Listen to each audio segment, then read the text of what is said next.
es una presentación de Clínica Hacter. Bienvenido. Ahora sí, es un gusto y un placer nuevamente. Permanentemente en la consulta diaria me dicen doctor, porque la gente viene con los dolores y ya muchos ya me anticipan, ya me hacen el diagnóstico y me dicen doctor, me duele por ejemplo la parte baja de la columna, me duele la espalda, la cintura y tengo artrosis en las vértebras. ¿Por qué? Porque ya el paciente de repente ha visto otros médicos, ha visto estudios, ha visto radiografías, ha visto resonancias y la gente sabe, se intuye y estudia. La artrosis vertebral es cierto, es común en la columna vertebral, pero no siempre, por más que las radiografías digan tienen artrosis o incluso las propias tomografías y resonancias magnéticas no digan, entre otras cosas, artrosis vertebral, esa palabra como que asusta un poco. No siempre en la columna vertebral es el disparador o el generador de los dolores. Este es un concepto bastante importante porque si el mismo paciente aprecia cuando viene muy dolorido, va a encontrar en el propio informe de la resonancia o en el propio informe de la tomografía otros elementos como por ejemplo protrusiones discales, por ejemplo hernias discales, por ejemplo artrosis facetarias. Bueno, artrosis facetaria es un aspecto de artrosis, disminución de los neuroforames, un montón de cosas que son las que van a explicar el dolor. Entonces, pasemos un poquito a explicar esto un poquito más.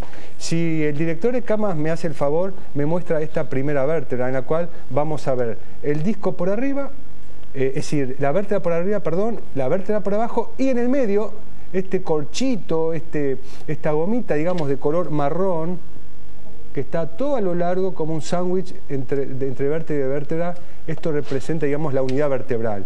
Vértebra, disco, vértebra y así todo a lo largo de la columna. Esto sería normal con varios milímetros de colchón amortiguador, que es el disco intervertebral. Ahora, cuando se produce el desgaste de ese disco, ya pasamos a disminuir la altura del espacio entre vértebra y vértebra, porque el disco se empezó a desgastar, porque el disco empezó a sufrir el proceso artrósico. Y finalmente tomé tres medidas, podía haber tomado 30, pero para fines didácticos 3 sirven. La primera normal, esta ya con cierta desgaste, con disminución de altura, y la tercera vértebra, ya prácticamente como ustedes aprecian, entre vértebra y vértebra no hay disco. Esto roza una vértebra con otra vértebra, por supuesto con los fenómenos que ahora vamos a tratar de explicar. Entonces, la artrosis vertebral, ¿qué significa a nivel por ejemplo, de la columna lumbar? El disco intervertebral, ese que veíamos, se empieza a desgastar. Cuando se desgasta un cartílago, un fibrocartílago, es en medicina lo que empezamos a denominar el proceso artrósico, un fenómeno, proceso degenerativo. Incluso la gente muchas veces se asusta porque lee proceso degenerativo. Cuando uno dice proceso degenerativo, bueno, tengo alguna cosa maligna, tengo un cáncer. No, cuando vemos en la columna procesos degenerativos con fenómenos degenerativos, generalmente estamos hablando de procesos de desgaste, procesos artrósicos. En los primeros estadios, el paciente puede tener un desgaste y puede no tener dolor. Entonces, no siempre la artrosis es sinónimo de dolor, no siempre en la columna vertebral, incluso le voy a decir más, en otras articulaciones que tienen otra connotación anatomopatológica, como puede ser una rodilla o como puede ser una cadera, digo, es distinta la articulación porque en una rodilla tenemos un líquido sinovial entre el fémur y la tibia por abajo, hay una cavidad con un líquido con otra composición anatómica.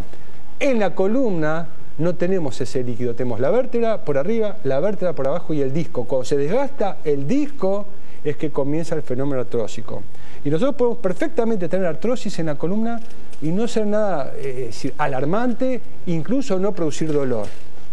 Cuando el proceso artrósico, degenerativo artrósico, sigue en la columna por distintas causas, ya sea por temas genéticos, ya sea por temas de sobrepeso, ya sea por temas de actividad laboral, sea por lo que fuere.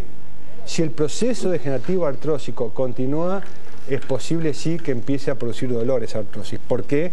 Porque cuando se desgasta la parte externa, el anillo fibroso externo, donde sí hay terminaciones nerviosas y se empieza a desgastar, entonces donde hay terminaciones nerviosas y empieza a desgastarse, nos va a producir dolor. Ni que hablar cuando el colchón amortiguador, el disco se desgastó por completo, como se produce al final de la última vértebra que mostramos, que toca vértebra con vértebra, ahí va a haber dolor porque el disco desapareció, va a haber incluso roces, y muchos escuchan como roces y fricciones en la columna, y aparte, al disminuir la altura, a ambos lados no se olviden que están los neuroforámenes por donde salen las raíces raquídeas. Entonces, al estar disminuido la altura, los agujeros de los neuroforámenes del costado van a estar disminuidos, las raíces por las cuales pasen esos neuroforámenes van a estar irritadas, inflamadas por esa disminución del neuroforamen, y se va a producir un intenso dolor, puede llegar a producirse un intensísimo dolor. Pero para que la artrosis de la columna vertebral en cualquiera de sus sectores cause dolor, tiene que estar bastante avanzado el proceso artrósico para producir dolor. Si no, no hay por qué preocuparse en demasía. Muchas gracias. Gracias a ustedes. Doctor Gracias Hackler, a ustedes. Ha sido un gusto recibir. El gusto para mí. Hacemos el cierre, por favor. Presentó Clínica Hackter.